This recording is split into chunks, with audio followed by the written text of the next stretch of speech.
में engagement of youth क्या है। अनफॉर्चुनेटली हिमाचल में एक टाउन, एक सिटी ऐसा डेवलप नहीं कर पाए, क्योंकि आज तक हम लड़ते रहे अपर हिमाचल लोअर हिमाचल। हम लोग इन्फ्लुएंस क्यों हो रहे हैं? क्योंकि हम अपनी ही ट्रेडिशन को प्रमोट नहीं कर रहे हैं। कि अगर यूएई एडमिनिस्टर कर सकता है कि आपके सोशल मीडिया पे क्या जाएगा, तो हम क्यों नहीं कर सकते? तो एक तरफ हमारी सरकार कहती है कि नहीं, मेरे पास फंड्स नहीं है, हम नौकरी नहीं दे सकते। कि अनलेस वी नो कि इसकी फंड्स कहाँ से आ रहे हैं और गवर्नमेंट ने कितना दिया, आई would not blame the government. ऐसे इवेंट से अच्छा तो कल्चरल इवेंट्स हो।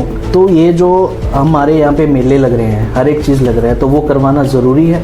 कि आप ये बताइए कि आज से 4 साल पहले या 3 साल पहले हमारी बीजेपी गवर्नमेंट थी, जिसमें जयराम ठाकुर जी सीएम थे, और आज के टाइम पे सुक्खू जी हमारे सीएम हैं। तो आप दोनों सरकार में क्या डिफ्रेंशिएट करोगे कि अच्छी सरकार कौन चला रहा था और किसने क्या क्या काम करवाया? देखो, बहुत ईमानदारी की बात है कि दोनों की सिचुएशंस ही डिफरेंट ही डिफरेंट हैं। उसका रीज़न ये है कि जब जयराम जी सरकार चला रहे थे, गवर्नमेंट ऑफ हिमाचल को फंडिंग आ रही थी, तो उनके पास ज़्यादा पैसा डिस्पोजल अपने डिस्पोजल पे था to do different things. Sukhu ji के साथ आने के बाद जो मेजर चैलेंजेस आए, वो एक तो सेंटर से पैसा आना बंद हो गया, एंड अनप्रेसिडेंटेड, जैसे ना सुने पहले ना कभी, वैसे हिमाचल में आपदाएं 3 साल से लगातार आई। अगर मैं बात करूं ओवरऑल गवर्नेंस की, तो मुझे ऐसा लगता है कि इंटेंट वाइज, चाहे वो आप बोलो मजबूरी में या अदरवाइज, वो तो मुझे नहीं पता, because I don't know personally, तो मैं किसी को भी नहीं जानता। सुक्खू जी डे वन से intent wise was very clear his focus कि हिमाचल के एक्सपेंसेस को कट डाउन करना है, and Himachal has to be a self sufficient state. तो मैं उतना ही कह पाऊंगा, है ना। आपने ठीक बोला, पर आप मेरे को एक बात बताइए कि सुक्खू जी की सरकार में आपदा भी आई, हर एक चीज़ है, तो ये जो हमारे यहाँ पे मेले लग रहे हैं, हर एक चीज़ लग रहा है, तो वो करवाना ज़रूरी है? जब उनके पास इनसफिशिएंट फंड्स हैं, तो उन चीज़ों को करवाना ज़रूरी है? देखो, मैं इस पे भी कुछ नहीं बोल सकता, बिकॉज आई डोंट नो कि उसके फंड्स कैसे जनरेट होते हैं, कहाँ से आते हैं। नहीं, वो तो चलो, वो तो ना आपको पता है ना हमें पता है। पर आपकी राय क्या है इसमें? मुझे लगता है, अगर मेरी पर्सनल राय आप पूछोगे, कि ये जो हमारे फेस्टिवल्स होते हैं, आई डोंट नो उसके पीछे मोटो क्या है, बट मेरे को ये डेफिनेटली लगता है कि रादर दैन परफॉर्मिंग आर्टिस्ट को बुलाने से हिमाचल के ट्रेडिशनल कल्चरल प्रोग्राम्स को ज़्यादा प्रमोट करना चाहिए। बिल्कुल, बिकॉज अगर हम एक फैक्ट देखें, जो एज एन इंडिविजुअल मैं फील करता हूँ कि हिमाचली कहीं ना कहीं अपने कल्चर से थोड़ा दूर हो रहे हैं। बिल्कुल, है ना, वी आर बीइंग इन्फ्लुएंस्ड, और उसके इफेक्ट्स हम देखते हैं ऑन डिफरेंट रीजंस, जैसे आपने शुरू में बोला चिट्टा या वो व्हाटएवर। हम लोग इन्फ्लुएंस क्यों हो रहे हैं? क्योंकि हम अपनी ही ट्रेडिशन को प्रमोट नहीं कर रहे हैं। बिल्कुल, राइट। तो अगर ये फेस्टिवल्स होने भी हैं, अगर हमने इनको, और मैं डेफिनेटली बिलीव करता हूँ कि अगर ये फेस्टिवल्स हिमाचल या ये मेले या जो भी एंटरटेनमेंट के इवेंट्स हैं, ये हिमाचली कल्चर को प्रमोट करने के लिए हों, तो उसका ज़्यादा अच्छा इफेक्ट होगा। एक तो जो लोकल हम लोग हैं या हमारे आने वाले जनरेशन हैं, they will get affected by it, उनको थोड़ा समझ आएगा, एंड डेफिनेटली हम इन फेस्टिवल्स के थ्रू थोड़ा टूरिज्म भी बढ़ा सकते हैं। बिल्कुल, जब वो स्लोली बिल्डअप होगा, तो people would know rest of India से भी कि यार यहाँ पे हिमाचल ट्रेडिशनल फोक म्यूजिक हो रहा है एंड ट्रेडिशनल सिंगिंग हो रही है ना, and it can be managed in a better way. Right. अभी तक मुझे नहीं लगता, नॉट टू माय नॉलेज, कि हिमाचल में हिमाचल कल्चरल फेस्ट कभी हुआ हो, जहां हमने अलग डिस्ट्रिक्ट्स की अलग अलग कल्चर्स, वहाँ के हैंडीक्राफ्ट्स को लाया हो और उसको नेशनल लेवल पे प्रमोट किया हो। बिल्कुल, हम रूटीन की चीज़ें कर रहे हैं जो आम पब्लिक नॉर्मली करते हैं, है ना। मतलब अगर मेरे से आप पूछो तो personally I will believe one, मतलब जैसे किसी का कंसर्ट हो रहा है, वो कंसर्ट के आपने 2-4 कंसर्ट इकट्ठे कर दिए, उससे बढ़कर ये कुछ नहीं, फ्री ऑफ कॉस्ट कर दिया। I personally I believe, I don't no उससे क्या बेनिफिट होता होगा, है ना। नहीं, जैसे कि हम देख रहे हैं कि अभी इसी साल में 2 फेस्ट हमारे यहाँ पे हो गए, तो एक तरफ हमारी सरकार कहती है कि नहीं मेरे पास फंड्स नहीं है, हम नौकरी नहीं दे सकते, हम नौकरियाँ प्रोवाइड नहीं कर सकते, जो जितने भी हमारे पढ़े लिखे बेरोजगार बैठे हैं आज की डेट में। तो हमारा ये जानना है, हमारा ये मुद्दा है, हम किसी को पॉइंट आउट नहीं कर रहे इसमें, एक हमारा डिस्कशन है और हमारा वो है कि हम आपसे पूछें इस बारे में। तो ये जो इतने फंड्स आ रहे हैं, देखो अब जैसे जितने भी सिंगर्स हैं तो वो नॉर्मली पेमेंट में तो आएंगे नहीं, वो हाई पेमेंट्स में आए होंगे, तो इनके पास जब फंड्स ही नहीं है तो उन चीज़ों को करवाना क्या ज़रूरी था? अंकुश, उसमें मैं, क्योंकि I come from corporate world and I come from marketing, हमने ऐसे इवेंट्स किए हैं, तो मैं तुम्हें एक पक्ष ये बता देता हूँ कि अनलेस वी नो कि इसकी फंड्स कहाँ से आ रहे हैं और गवर्नमेंट ने कितना दिया, आई would not blame the government, क्योंकि जनरली जब ऐसे इवेंट्स होते हैं तो कोई ना कोई स्पॉन्सरर होता है उनके साथ, है ना। मतलब हमारी companies, when I was working with ICICI, I was working with other companies, तो हम इवेंट स्पॉन्सर कर देते थे, है ना। चंडीगढ़ में मैंने, मेरे कंपनी ने पैक के इवेंट स्पॉन्सर किए हैं जहाँ पे लाखों रुपए गए हैं, एयरटेल करती है, तो वी डोंट नो कि ये फंडिंग कहाँ से आ रही है, so I am not sure and I would not comment on it. But और वो कॉरपोरेट्स या वो कंपनीज या वो इंडिविजुअल्स अदरवाइज गवर्नमेंट को ऐसे पैसा नहीं देंगे, क्योंकि this is a marketing budget जो उनके पास जाता है। बट मेरा जो सवाल है ऑर्गेनाइजर्स से या गवर्नमेंट से, चाहे वो एक करे, कि क्या आपने डिफाइन किया है कभी कि ऐसे इवेंट्स या ऐसे मेले या ऐसे महोत्सवों का पर्पस क्या है, उद्देश्य क्या है, आप उससे क्या हासिल करना चाह रहे हो उस एरिया के लिए, वहाँ के लोगों के लिए, जो हमारी मूलभूत चीज़ें हैं। अगर ऊना में फेस्टिवल हो रहा है या चिंतपूर्णी में फेस्टिवल हो रहा है या कहीं पे भी हो रहा है, तो अगर वहाँ पे गैदरिंग 10,000 लोग की हो रही है, तो उससे वहाँ उस टाउन की इकोनॉमी को क्या फ़र्क पड़ रहा है, वहाँ के यूथ को क्या पॉजिटिव इम्पैक्ट हो रहा है, वहाँ की लोकल मार्केट को क्या इम्पैक्ट हो रहा है। तो क्या हम उस उद्देश्य से ये कर रहे हैं या what actually is the aim behind all this, सवाल वो है।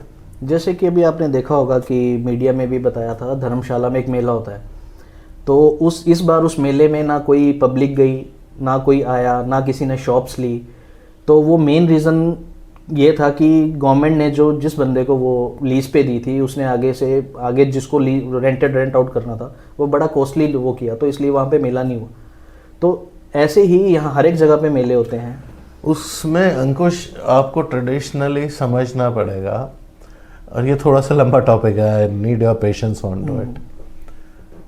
ऊना वाली साइड तो नहीं, पर अपर हिमाचल में, और हिमाचल जो हिली हिमाचल है, मेले का कंसेप्ट बेसिकली कहाँ से आया था कि वहाँ पे मार्केट्स उतनी बड़ी नहीं थी, स्क्रैसिटी थी, पॉपुलेशन डिस्ट्रीब्यूटेड थी, अलग अलग जगह बाजार नहीं थे, तो उन्होंने कोई ना कोई एक मेला एक त्यौहार के साथ जोड़ दिया एंड दैट गॉट पब्लिसाइज्ड। तो पूरे कंट्री के या नॉर्थ के ट्रेडर्स आते थे, वो उस मेले में सब चीज़ें लाते थे, एंड उसकी विसिनिटी, उसके आसपास के लोगों को पता होता था कि हम इस मेले पे जाएंगे and we can buy these things. अभी भी अगर आप कांगड़ा रीजन में, मंडी रीजन में, कुल्लू में देखोगे तो बहुत सारे मेले लगते हैं, और ट्रेडिशनली ऐसे ही लगते हैं। आम जनता की ज़रूरत का सामान बाहर से आ रहा है, आप वहाँ पे मतलब जाते हो, खरीदते हो, और साथ में थोड़ा एंटरटेनमेंट होता है। बट मुझे ये लगता है कि ऑफ लेट इनको सरकार ने भी, और जो इवेंट मैनेजर्स हैं, उन्होंने इसकी स्पिरिट को एक्चुअली लूज कर दिया।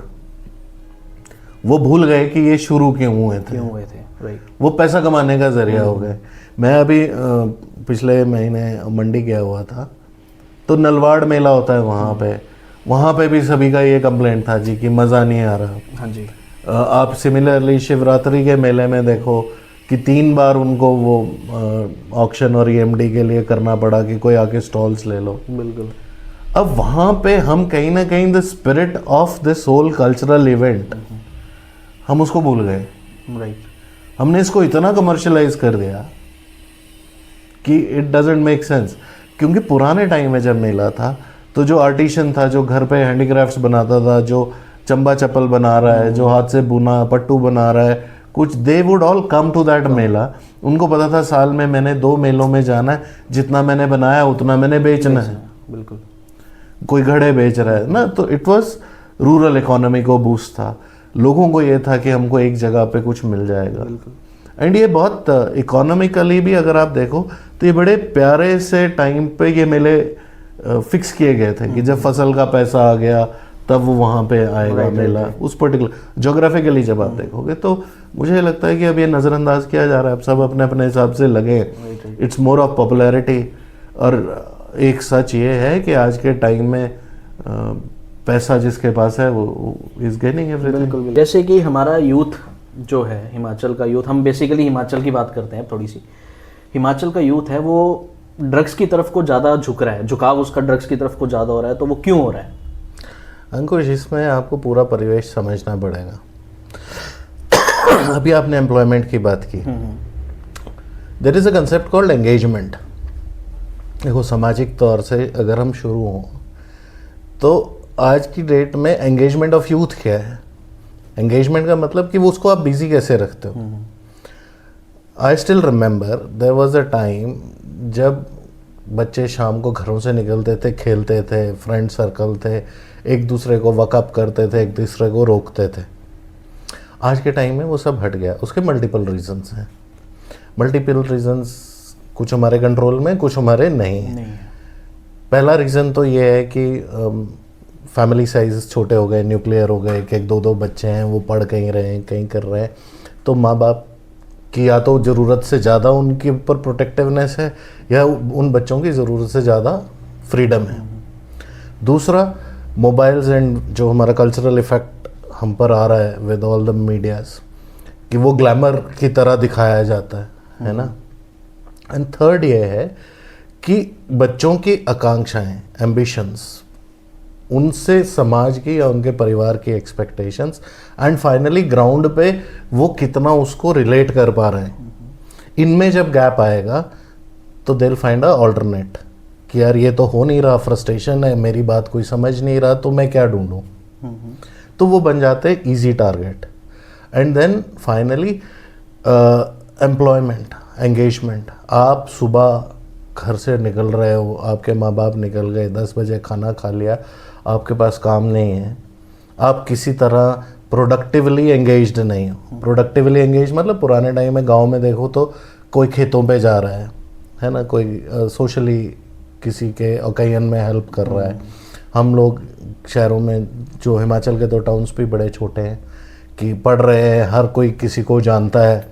अगर आई स्टिल रिमेंबर जब मैंने पहली बार सिगरेट पी तो मेरे घर मेरे से पहले कंप्लेंट पहुंच गई कि आपके लड़के को वहाँ से सिगरेट लेते देखा। अब वो इनडिफरेंट एटीट्यूड हो गया, नोबडी इज बॉदर्ड कि आप क्या करते हो क्या नहीं करते। तो हमने समाज के तौर पे वो कर, बट स्टिल वर्स्ट इज कि यूथ किसी तरह एंगेज्ड नहीं है, उसको कोई दिशा ही नहीं है, उसकी एम्बिशन ही नहीं है, उसको दिखता ही नहीं है। अब मैं एक और छोटा सा एग्जांपल बताऊं। हमने जब फर्स्ट टाइम 2004 में एक कंपनी के लिए यहाँ ऑफिस खोला तो एक ग्रेजुएट लड़की उस टाइम 4,000 या 5,000 रुपया एक्सपेक्ट करती थी टू सिट ऑन रिसेप्शन, कि जी मैं रिसेप्शन पे काम करूँगी सुबह 9 बजे से शाम के 5-6 बजे तक। ये 2004 की बात है। 2026 में वो एक्सपेक्टेशन सिर्फ 2,000 बढ़ी है। तो इसका क्योंकि उनको दिख ही नहीं रहा कुछ एक्साइटमेंट अबाउट। जब हम नशे की बात करते हैं, साइकोलॉजिस्ट बोलते हैं they find excitement in it. So excitement होगी कहाँ से? एक्साइटमेंट तब होगी जब आपका कोई एम्बिशन होगा, कोई ज़िंदगी में चार्म, और फिर आपको लगे कि आप अचीव कर सकते हो। नहीं, कहीं आपको ये नहीं लगता कि कल्चरल एक्टिविटीज़ में हमारे ऑब्वियसली वो एंगेजमेंट में बहुत कुछ आएगा ना। आपकी कोई फिजिकल एक्टिविटी नहीं है, आपकी इंटेलेक्चुअल एक्टिविटी नहीं है, कोई स्पोर्ट्समैन, आप रेयरली देखोगे कि जो स्पोर्ट्स में इन्वॉल्व हैं वो ड्रग्स में नहीं होंगे। आप देखोगे जो कल्चरल इवेंट्स में ड्रामाज करते हैं, कल्चरल एक्टिविटीज़ करते हैं, they won't be involve in drugs. जो सोशल कॉजेज में जुड़े हैं, कोई एनजीओ के साथ जुड़े हैं, कोई कुछ जुड़े हैं, they won't be involve in drugs. जैसे यूथ हमारा जैसे पॉलिटिक्स वालों के साथ ज़्यादा भागता है, जैसे आपने देखा भी होगा कहीं कोई बंदा फंक्शन जा रहा है, एमएलए साहब जा रहे हैं या कोई भी सीएम साहब जा रहे हैं, उसके पीछे यूथ बड़ा भागता है। तो यूथ का पॉलिटिक्स में आना ज़रूरी है या यूथ को लाया जा सकता है? यूथ का बहुत ज़रूरी है पॉलिटिक्स में आना, पर तो यूथ को ला क्यों नहीं रहे हैं? नहीं, पर उससे बड़ा सवाल ये है कि कैसा यूथ, पढ़ा लिखा यूथ। हाँ, अब इसको आप दो तरह कैटेगराइज कर सकते हैं। आप बहुत सारे यूथ को देखते हैं जो पावर के लिए या जिसको एजुकेटेड यूथ है। एजुकेटेड यूथ के लिए मेरे को लगता है सबसे बड़ा चैलेंज यह लगता है कि जिस तरह का एनवायरनमेंट ओवरऑल हो गया है, पर्टिकुलरली हम जब इसमें मास कम्युनिकेशंस में बात करते हैं, पीआरस में बात करते हैं, तो एक धारणा बन गई है कि ये बहुत गंदी गेम है। यस, वो है भी कुछ हद तक, क्योंकि over a period of time हमारी इलेक्शनरिंग जो है वो पैसे, दारू और डर और इस सब पे चल रही है। Not every one can be part of it, yes, है ना। और बात वहीं आती है जो मैं आपसे बोल रहा था कि दम चाहिए, दम चाहिए, बिल्कुल।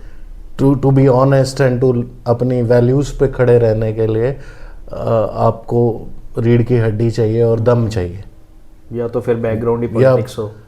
हाँ, पर वो बात वही आ जाती है, बैकग्राउंड इन पॉलिटिक्स आएगी तो फिर कुछ उसके साथ वाइसेस आएंगे, मतलब अब गुलाब आएगा तो कांटे आएंगे। राइट। सो अब हमको प्रिपेयर्ड होना पड़ेगा। तो यूथ को कैसे लाया जाए, आप ये बताइए कि अगर यूथ आना चाहता है पॉलिटिक्स में तो उसको कैसे लाया जा सकता है? उसमें पब्लिक का क्या सपोर्ट चाहिए? इसमें मेरा आपसे सवाल है, आप यंग हैं, आप लोगों से मिलते हैं, आप मेरे को एक बात बताओ, क्या एक्चुअली किया कितने % यूथ एक्चुअली समाज के बारे में, स्टेट के बारे में या देश के बारे में सोच रहे हैं? हार्डली 10%। ठीक है। सो पहली विडंबना ये है, और ये कहाँ से शुरू हुई? ये पूरे सिस्टम का कोलैप्स है, बिल्कुल। एजुकेशन सिस्टम का, मॉरल वैल्यूज़ का, जो वो देख रहे हैं, है ना। क्योंकि बहुत कुछ हमारे समाज में मान्य हो गया, बिल्कुल, कि ये चलता है, ये होता है, राइट। बिल्कुल। तो उसके लिए हमारी जनरेशन या हमसे पीछे वाली जनरेशन भी रिस्पॉन्सिबल है, क्योंकि हम खड़े नहीं हुए, हमने वो मॉरल्स दिए नहीं। और एक सच और एटलीस्ट मैं कुछ सर्कल्स में देखता हूँ जो थोड़े कॉन्शियस या यूथ हैं या जो थोड़े एंटरप्राइजिंग हैं, वो जनरली अब सोचते हैं कि हम ये कंट्री छोड़ दें। यस, क्योंकि सिस्टम ओवरऑल ऐसा बनता जा रहा है कि आप सिस्टम के अगेंस्ट फाइट नहीं कर पाएंगे। पर मैं कहीं ना कहीं निराश नहीं हूँ, क्योंकि जब हम सोशल सर्कल्स में मूव करते हैं, मेरे को थोड़ा सा बेनिफिट ये है कि बीइंग इन मीडिया, मैं बहुत सारे एनजीओज़ के साथ मिला हूँ, तो कई बार बड़ी इंस्पिरेशन भी होती है कुछ यंग लड़कों को देख के कि they are still fighting it out. तो उम्मीद है, पर एंगेजमेंट करने के लिए सबसे पहले हमारे पॉलिटिशियंस को अपना विजन, बार बार मैं विजन पे आ रहा हूँ, और वो स्टेट नहीं, वो नेशनल लेवल पे भी विजन बहुत क्लियर होना पड़ेगा कि हम ये चाहते हैं। आपको एक, और अगर ये नहीं हो तो हम एक हिंदू राष्ट्र की तरफ जा रहे हैं, और ज़्यादातर सनातनी हमारे यहाँ बोलते हैं कि भगवान देखता है। नहीं तो फिर हो सकता है कि नेपाल की तरह किसी दिन हो। ऑफ कोर्स हो भी सकता है, क्योंकि मैं उनका एक वीडियो देख रहा था, ओली जी स्टेज पे बोल रहे हैं कि मेरे तो पहले हूँ पॉलिटिक्स का, मेरे को कौन पछाड़ सकता है, और उसके 3 महीने के अंदर he is put under arrest. पर वो प्रभु की इच्छा होगी तब। पर अगर हम एज इंडिविजुअल्स इंसानों की तरह पे सोचेंगे तो एक कॉन्शियस एफर्ट हमको लगानी पड़ेगी। और मैं तुमको बड़ी छोटा सा एक इंस्टेंस बताता हूँ, क्योंकि हम न्यूज़पेपर चलाते हैं और एक हमारा मीडिया चैनल भी है, तो मैं इंटरेस्ट ऑफ पीपल देखता हूँ, हम एनालिटिक्स पे जाते हैं ना। हम जहाँ पे कॉन्स्टिट्यूशन सीरीज की बात कर रहे हैं, तो we just see the number of views, कितने लोगों ने देखा और वो एज ग्रुप क्या है, राइट। पर मैं एक रोड एक्सीडेंट की बात करता हूँ तो उस पे व्यूज देखता हूँ, राइट।